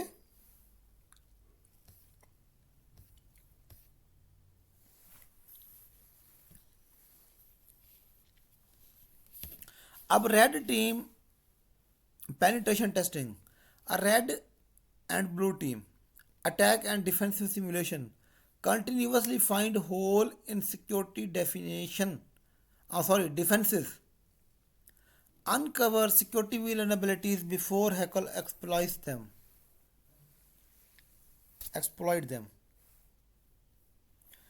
ये वही हमारा आगे यहाँ पे अब सिक्योरिटी वैलिडेशन क्या होती है, वो कहता है हम इसको लुक करते हैं 8 स्टेप मेथोलॉजी में, वहाँ पे कितनी दफ़ा वैलिडेशन का वर्ड यूज़ हुआ।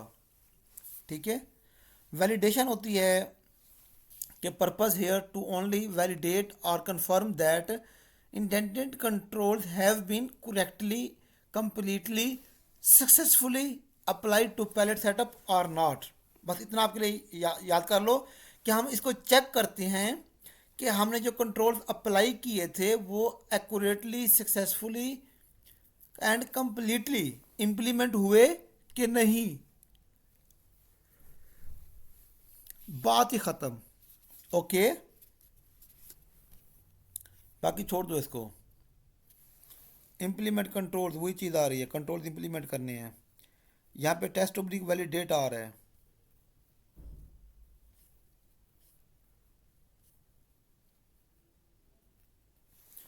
अच्छा, द फॉर्मल बिजनेस लॉन्च और गो लाइव, ये गो लाइव आपका MCQs हो सकता है।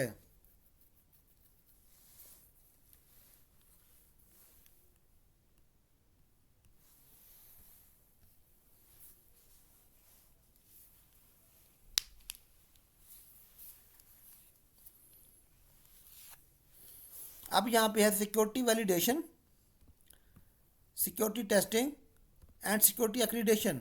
Security testing and security accreditation में से एक सवाल लाजमी आएगा। ठीक है, वैसे तो सिक्योरिटी वैलिडेशन का भी पूछेंगे। वैलिडेशन क्या है वो हमने पढ़ लिया है, ठीक है ना, कि वैलिडेशन हमारी क्या होती है।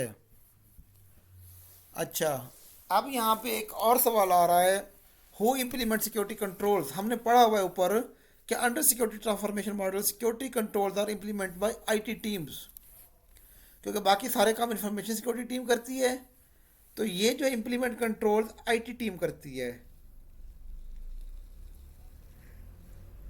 Who conduct validation, security controls are validated by information security team or by third party consultant, ठीक है, following the principles of segregation of duty।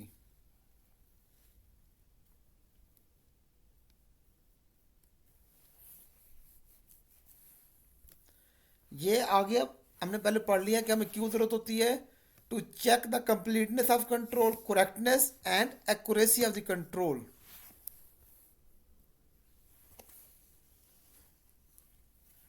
अब ऐसा कुछ भी नहीं है, इसको आगे चलते हैं।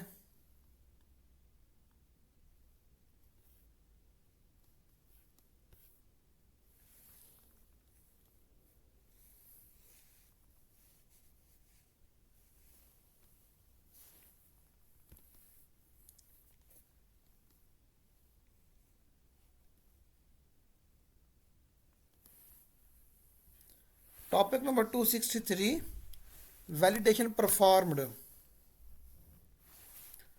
Ownership of security validation lies with information security team, alternately with an information security consultant, कि ये हमारी मदद के लिए अवेलेबल होंगे।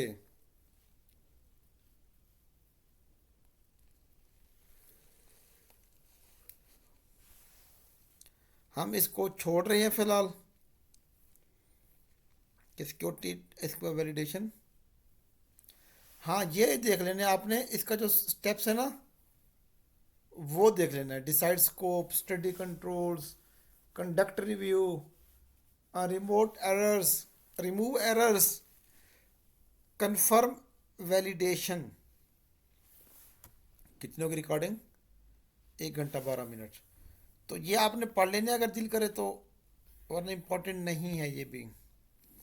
व्हाट इज सिक्योरिटी टेस्टिंग, हाँ ये इंपॉर्टेंट है। सिक्योरिटी टेस्टिंग क्या है? Security testing is the process intended to reveal flaws in security mechanism of an information system.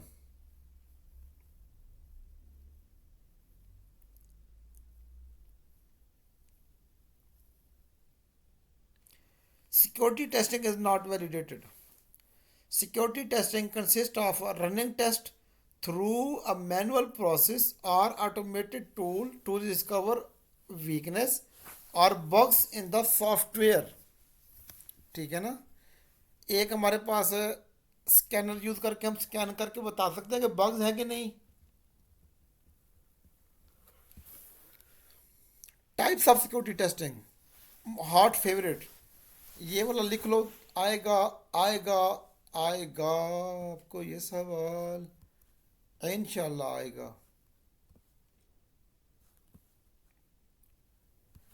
अब जो मेरी हालत हुई बैठी है ना, दिल नहीं कर रहा रिकॉर्डिंग करने को, वैसे बड़े मज़े की बात है।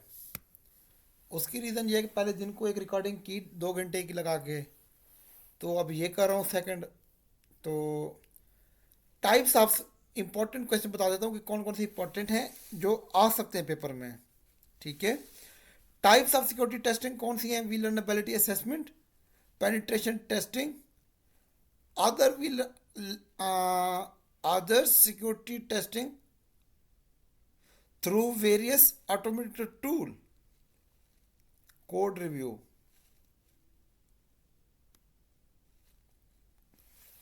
अच्छा, ये मैंने रेडी कर दिया, इंपॉर्टेंट है।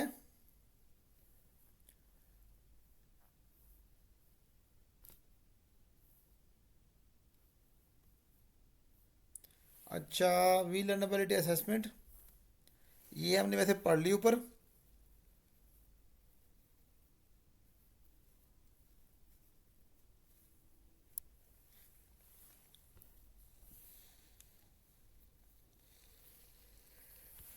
अगर आ जाता है पेनिट्रेशन टेस्टिंग के हवाले से, तो आपने परेशान नहीं होना। पेनिट्रेशन टेस्टिंग क्या है?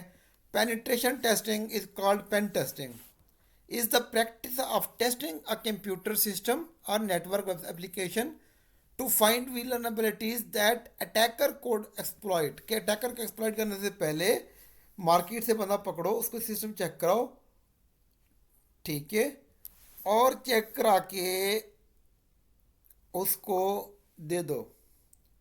Usually outsourced a third party depend on nature and criticality of application or server being launched।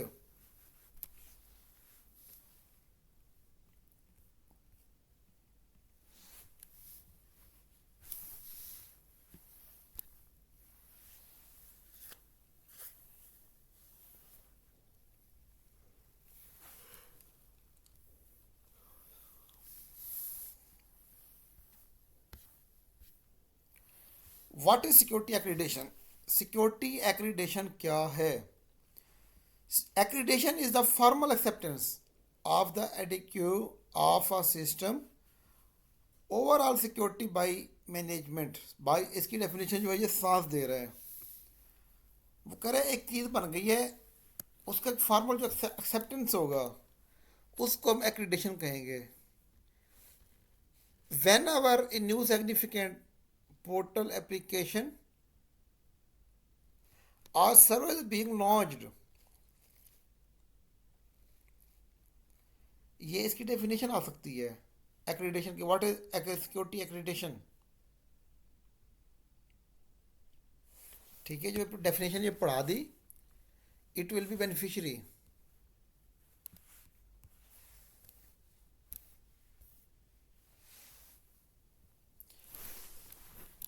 Shit यार, इसके स्टेप्स भी हैं। एक्रीडेशन के स्टेप्स ये हैं कि organise, prepare checklist, confirm test, documentation process, team meeting, issue accreditation.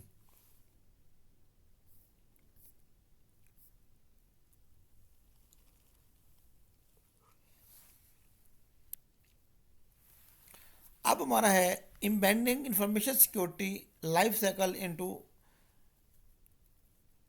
SDLC।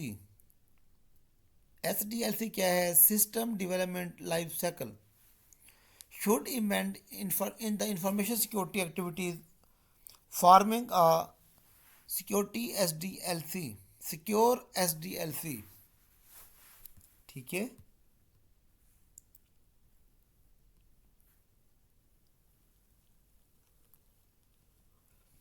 अच्छा। अब यहाँ पे ना थोड़ा सा वो है कि एक सॉफ्टवेयर डेवलपमेंट है, उसमें गवर्नेंस फेज भी है, कंस्ट्रक्शन फेज भी है, वेरिफिकेशन एंड डिप्लॉयमेंट। यहाँ पे 4 डिपार्टमेंट हैं अब, ठीक है। कितने हैं? 4। हर एक के आगे 3-3 सेक्शन हैं। आपने फिलहाल यही करनी है, इनके वो देख लेने हैं, ठीक है। अच्छा, हम पढ़ रहे थे उस टाइम वेब्स, हम इसको सैम भी कहते हैं। सैम है software assurance maturity model. SAMM ये किसने डेवलप किया?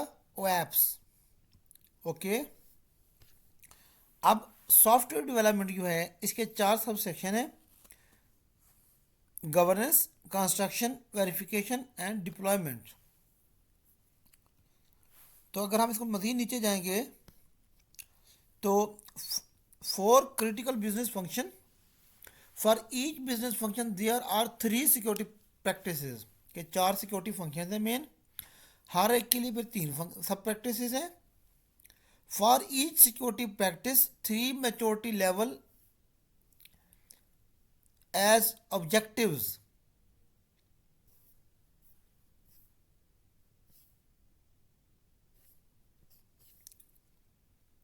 ठीक है, the software assurance maturity model is an open framework ये कौन सा फ्रेमवर्क है? Open. To help organisation formulate and implement a strategy for software security that is tailored to specific risk facing organization। ये वही चीज़ आ गई, गवर्नेंस, इसमें strategy and matrix, education and guidance, policy compliance. पहला है हमारा एजुकेशन एंड गाइडेंस, फिर strategy and policy and compliance. Construction phase में security requirements क्या हैं, थ्रेट असेसमेंट, सिक्योरिटी आर्किटेक्चर क्या है हमारा, ठीक है। और verification phase,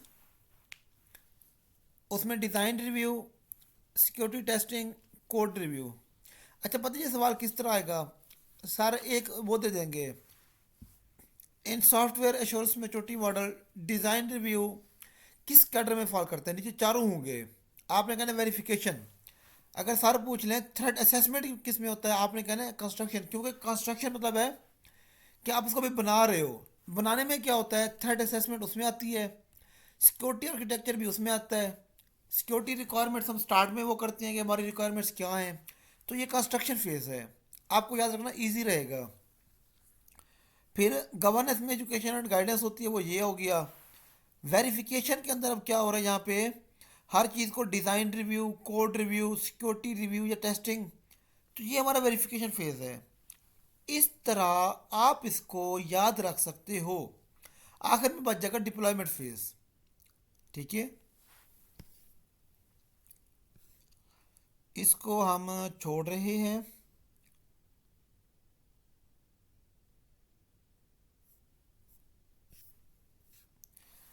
topic number 268, software testing and validation.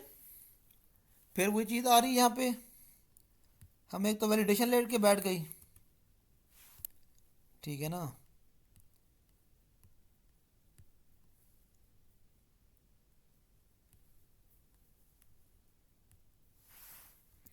इसको हम लगाते हैं आग।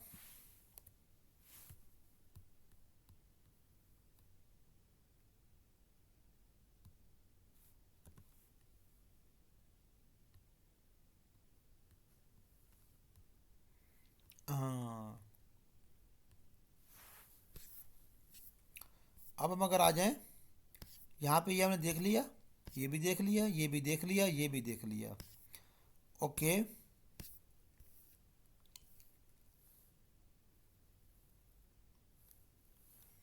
ये कौन सा सैम?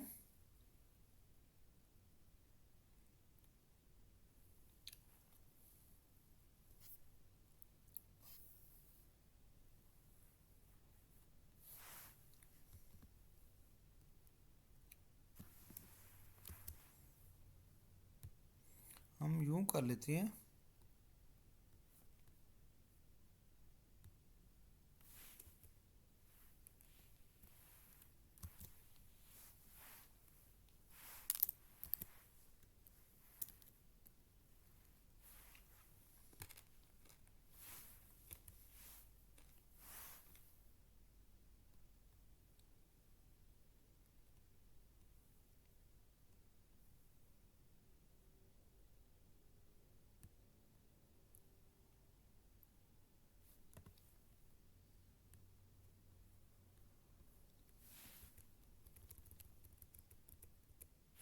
चलो जी।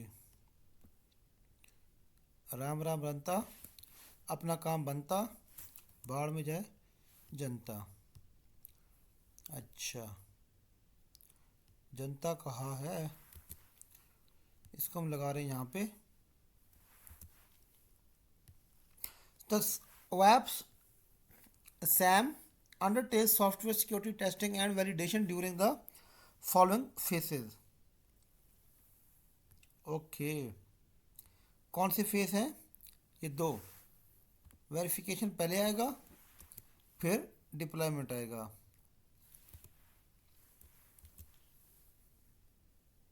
Verification then deployment, okay.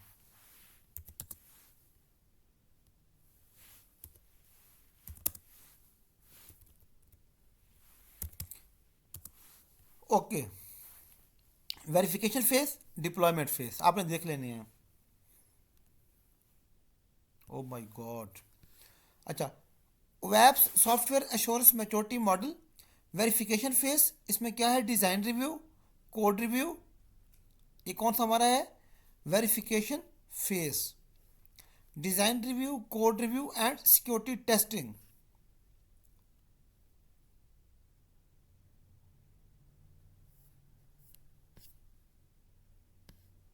इसको बेशक आप छोड़ सकते हो, इसके अंदर मेरे ख्याल में कोई ऐसी चीज़ नहीं है। ये जो ग्रीन एंड ब्लैक वो है, इस दफ़ा सर दे दें तो कुछ वो चंद नया चढ़ा दें तो और बात है।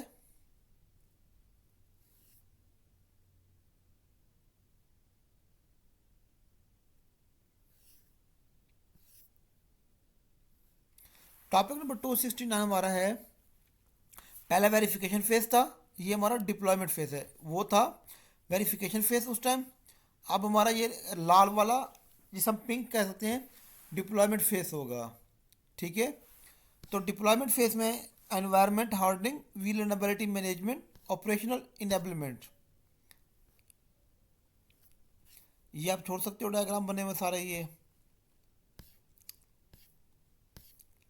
हम ये भी छोड़ देंगे।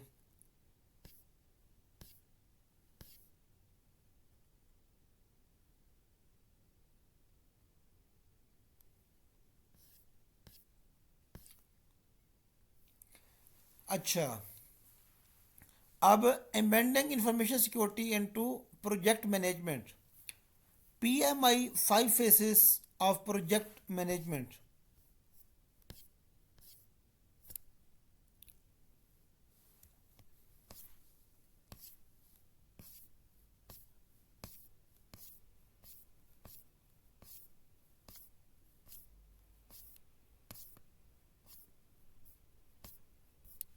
अब हम इसको देख रहे हैं, ये अभी तक वही चीज़ चल रही है।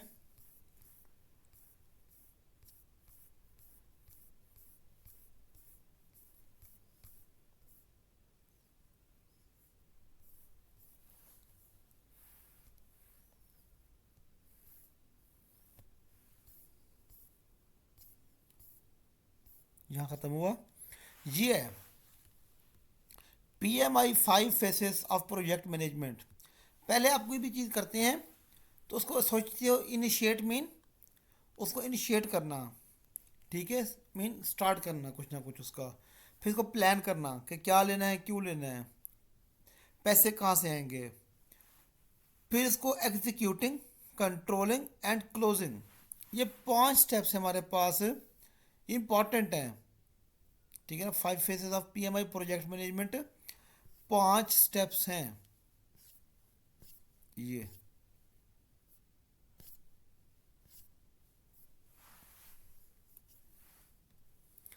अब 5 स्टेप्स में पहला इनिशिएट है, ठीक है, प्लान, बिल्ड, एग्जीक्यूट, कंट्रोल।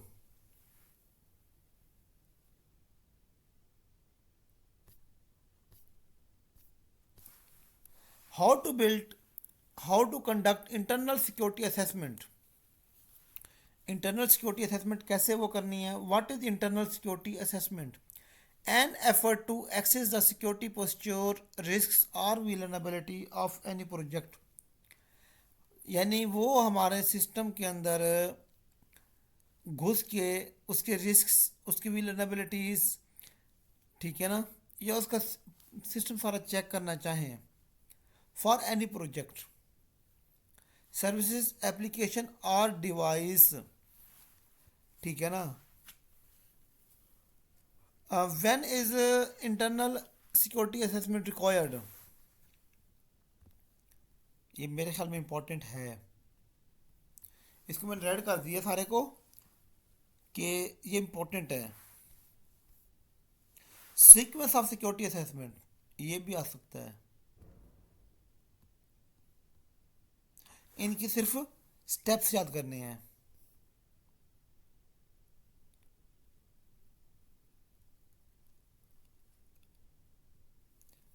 अब यहाँ पे अच्छा स्लो हो गया, थोड़ा सा सिस्टम स्लो हो गया है। यहाँ मैंने किया ना कि sequence of security assessment, internal assessment कब ज़रूरत होती है, क्यों, उसका सीक्वेंस क्या होगा,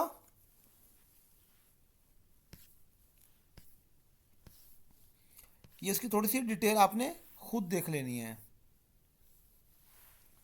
topic number 272, different types of security assessment, vulnerability assessment, penetration testing, audit, white box, grey box assessment, risk assessment, threat assessment।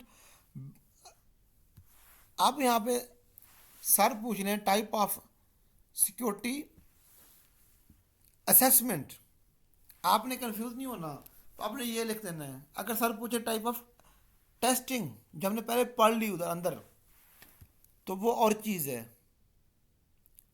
ठीक है।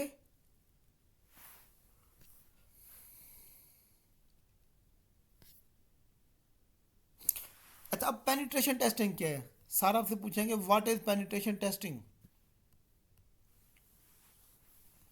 A penetration test is the technical assessment designed to achieve a specific goal।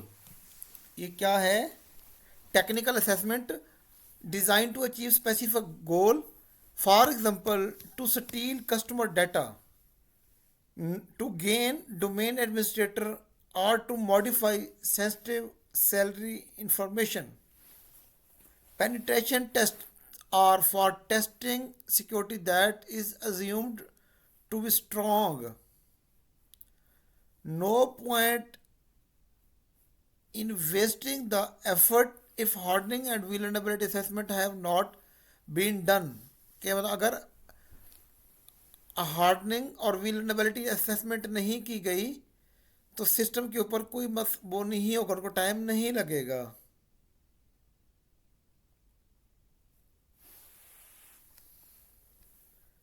अच्छा vulnerability assessment और PT अपना penetration testing में फ़र्क क्या है। vulnerability assessment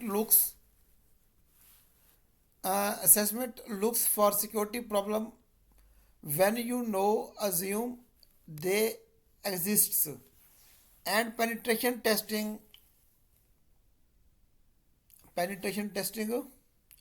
validates a configuration when you to believe it to be secure। अच्छा audit की definition आ सकती है आपको ये वाली, कि ऑडिट क्या है, मैं कहता ना ऊपर ऑडिट ऑडिट आते हैं, ऑडिट की डेफिनेशन आएगी। An audit can be technical and और डॉक्यूमेंटेशन बेस्ड। टेक्निकल भी हो सकता है, अब हमारे पास एक्सटर्नल ऑडिट होता है, इंटरनल ऑडिट होता है, आईसी होता है, पता नहीं कितनी किस्म के ऑडिट हैं। Documentation based and focused how an existing configuration compares to desired standard।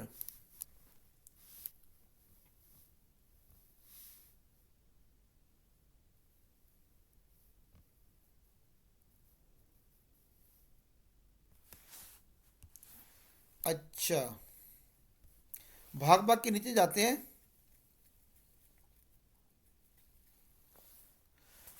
Let's look at the following next modules. ये हमारे थ्रेट असेसमेंट अपना ऑडिट में, यानी ऑडिट में इनका क्या काम है, white box, grey box, black box assessment, risk assessment, threat assessment, bug bounty, red team, ये तो ऊपर पढ़े हमने। टाइप्स ऑफ सिक्योरिटी असेसमेंट ये आ गई, ठीक है, ये आपने सारी रट लेनी है।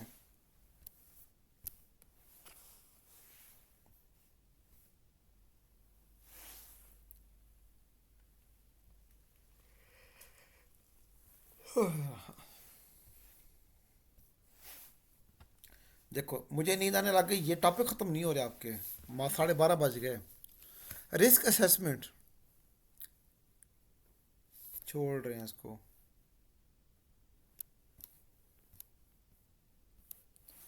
थ्रेट असेसमेंट,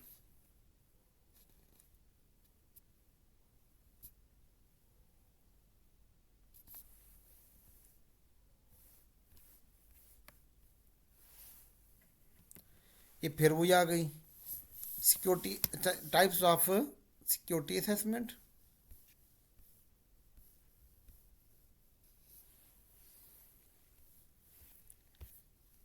इनकी शायद डिटेल हो गया वो।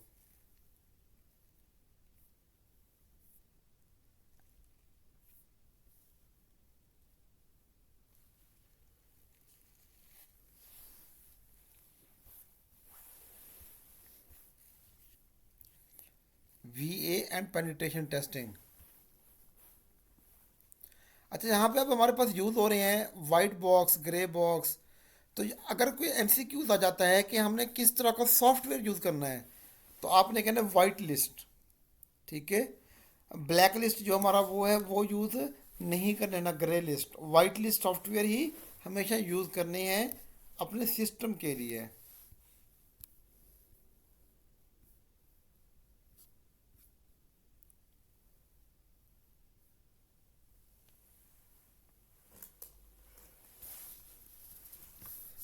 अब मुझे इसकी समझ आ रही है ये क्या है, stages of third party penetration tests.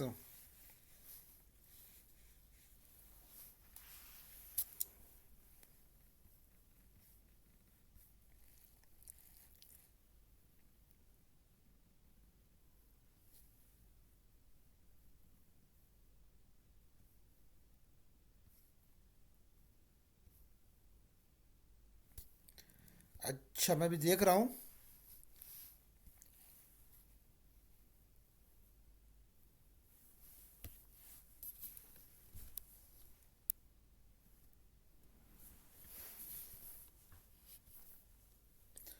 मेरे ख्याल में इतना इंपॉर्टेंट यहाँ पे अब कुछ भी नहीं रहा। एक एंड पे चीज़ आएगी, वो करा देंगे।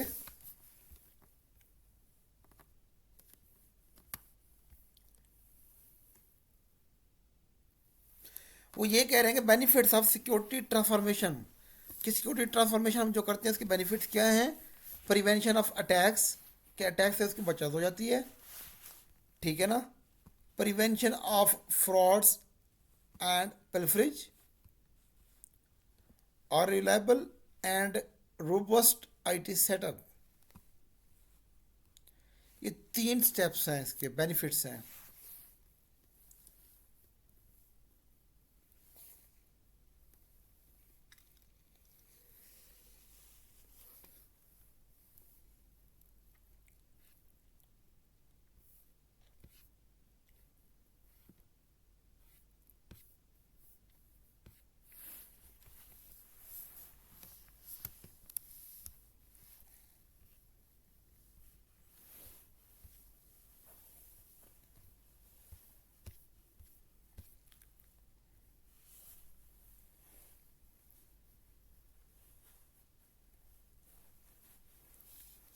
अब रिस्पॉन्सिबिलिटी क्या है यहाँ पे।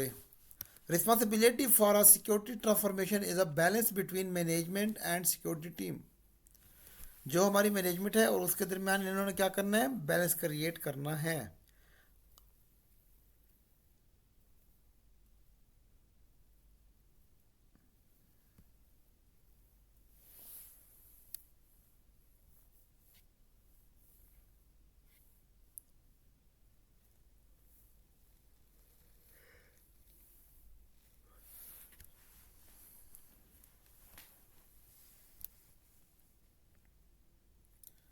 चलो जी, माशाल्लाह। अब आपका कंक्लूजन को छोड़ के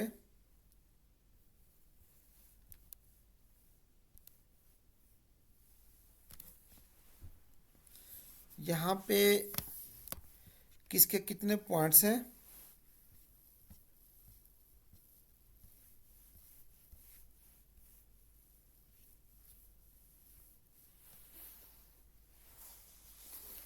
की leadership qualities of information security head, ये पढ़ के इसको ख़त्म करते हैं।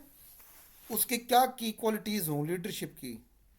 एथेंटिसिटी, candidness, fairness and fair play, team environment, recognise talent and hard work, celebrate success. अब मैं आपको इसकी क्या डिटेल बयान करूँ, क्योंकि टाइम बहुत ज़्यादा हो गया, 1 घंटा 40 मिनट की वीडियो। बस इतना बता रहा हूँ आपको कि ये 7 स्टेप्स हैं, इनको आपने अच्छे से याद कर लेना। ये आता है सवाल, ये सवाल मोस्टली आता है। ओके। एथेंटिसिटी, कैंडिडनेस, सारी इसकी डिटेल यहाँ पे है पड़ी। हैंड आउट सब फाइनल हो चुके हैं। ये मैं स्टूडेंट्स को शेयर कर दूंगा आज इंशाल्लाह। कह रहा था मैं 2-3 दिन से कि करता हूँ। उसकी रीज़न ये थी कि अब जाके कुछ ना कुछ इनका पल्ला पड़ा हैंड आउट्स का। और दुआ में याद रखिएगा, अपने ख्यालात का इजहार कमेंट सेक्शन में कीजिएगा। और जो इसमें इंपॉर्टेंट क्वेश्चन हैं, जिस तरह ये लास्ट वाला टॉपिक्स हो गया, सॉफ्टवेयर एश्योरेंस में चोटी मॉडल, सैम के स्टेप्स हो गए, और टेबल्स जितनी भी हैं, टेबल्स आपने सारी करनी है। और वापस आके मुझे बताना है हर स्टूडेंट ने एक एक दो दो एमसीक्यूज। और आप अकेले नहीं हो, परेशान ना हो कि आपको नींद आती पढ़ते हुए। रिकॉर्ड करते हुए जो मुझे नींद आती है ना, उसके बदले आपको कुछ भी नहीं आती, लेकिन अल्हम्दुलिल्लाह फिर भी कवर कर लेते हैं। ओके हो गया, दो में याद कीजिएगा। अल्लाह हाफिज़, अस्सलाम वालेकुम।